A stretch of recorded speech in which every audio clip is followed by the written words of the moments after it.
Olá, aqui é o pastor Valdir Veiga e esse é o canal Gotas de Conhecimento. Solta a vinheta.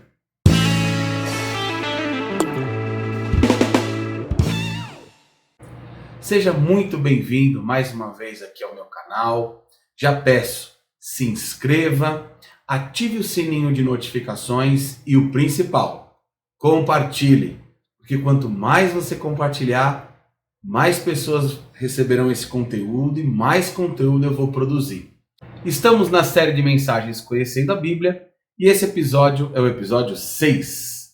Hoje nós vamos falar sobre o Evangelho segundo escreveu Mateus. O autor desse evangelho foi o evangelista Mateus, que também era conhecido na Bíblia como Levi. Mateus significa dom de Deus, dádiva ou presente de Deus, e aparece em todas as listas dos 12 apóstolos. O livro foi escrito por volta do ano 60 depois de Cristo e a palavra-chave é rei. Por que a palavra-chave é rei? Lembra no episódio 5? Se você não lembra do episódio 5, volta lá e assiste não só o 5, mas 1, 2, 3, 4, 5, porque no episódio 5 nós mostramos como cada evangelista apresenta Jesus. No caso, Mateus escreveu o evangelho para os hebreus, apresentando Jesus como rei. O verso-chave é Mateus capítulo 27 e o versículo 37, que diz: por cima de sua cabeça puseram escrita a sua acusação, este é Jesus, o rei dos judeus. E é interessante destacar aqui que esta inscrição foi feita em 3 línguas distintas. Foi escrito esse mesmo trecho em hebraico, em latim e grego. As 3 línguas que foram escritos esse texto sobre a cabeça de Jesus, ali escrito na tábua sobre a cabeça de Jesus na cruz. Eu não sei se vocês já perceberam, principalmente na Igreja Católica, quando você entra na Igreja Católica e Cristo está lá, pendurado no madeiro, crucificado, existe uma inscrição em cima. Na verdade é uma abreviatura, é INRI ou INRI, tá? Na verdade aquela inscrição é de um dos textos que é em latim, que é Jesus Nazarenus Rex Iudaeorum, que significa este é Jesus, o rei dos judeus. É por isso que na Igreja Católica tem aquele INRI em cima da cruz. Aquilo quer dizer esse texto, mas em latim. Agora eu faço uma pergunta: por que essa inscrição da condenação de Jesus foi feita nas 3 línguas, o hebraico, o latim e o grego? Olha que coisa interessante. No caso do hebraico, ali está a condenação religiosa, porque quem acusou Jesus, quem buscou a condenação de Jesus, foram os seus próprios irmãos, do seu próprio povo, os hebreus. Então, é emblemático aquele texto ali em hebraico, porque está aferindo a ele a condenação religiosa. O latim é a condenação política. Por que a condenação política? Porque ali estava a pena estava sendo executada por Roma, e a língua ali oficial do Império Romano era o latim. E no grego era a condenação cultural. Então esse aspecto da palavra de Jesus é muito interessante. O tema é Jesus, o rei, o Messias, e fazendo um breve resumo aqui do Evangelho de Mateus, dos 4 evangelhos é o único que fala sobre a igreja. Está lá no capítulo 16, versículo 18, e no versículo 18, capítulo 17.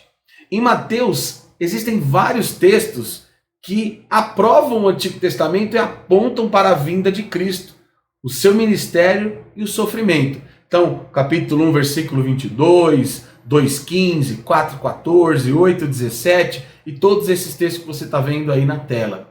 Essas passagens, geralmente elas começam com a seguinte frase, para que se cumprisse o que foi dito da parte do Senhor pelo profeta. Ou seja, os profetas do Antigo Testamento apontavam sobre Jesus, e Mateus, quando foi relatar ali no seu evangelho apresentando Jesus, fez questão de deixar claro que Jesus é o cumprimento da profecia do Antigo Testamento. Tem outra coisa interessante nesse livro, é a genealogia. E por que Mateus fez questão de colocar a genealogia de Jesus? Para provar a descendência abrâmica e davídica de Jesus. Se você acompanhar o texto onde fala sobre a genealogia, você vai ver a genealogia de Jesus desde Adão passando por Abraão, Davi, até chegar no próprio Jesus, mostrando que ele era da linhagem real, que ele era da tribo de Judá e que ele era descendente do rei Davi e do patriarca Abraão. Outro ponto interessante do evangelho, segundo escreveu Mateus, é que ele foi o evangelista que mais falou sobre dinheiro, sobre termos aí do mundo financeiro como moeda, impostos, e ele distinguiu diversas variedades monetárias. Mateus fala 38 vezes, enquanto que em Lucas 22, Marcos 8 e João apenas 2 vezes. E é natural que ele falasse mais sobre esses assuntos. A gente não pode esquecer que Levi era cobrador de impostos. Quando Jesus o chamou, disse: "Pare o que está fazendo e segue-me", imediatamente ele deixou ali a sua atividade de cobrador de impostos e passou a seguir Jesus. O escrito de Mateus, ele foi destinado primeiramente para os judeus, como eu falei. É claro que o evangelho de Mateus apresenta Jesus a todos nós, mas originalmente ele foi escrito para o povo hebreu, apresentando Jesus como rei. Alguns historiadores afirmam que o evangelho de Mateus é o único no Novo Testamento que foi escrito em aramaico. Não é uma unanimidade, mas grande parte aí dos estudiosos afirmam isso. Em Mateus, Jesus é o Messias prometido. A palavra característica do livro é cumprir, tendo 60 citações do Antigo Testamento sido cumpridas no Novo Testamento.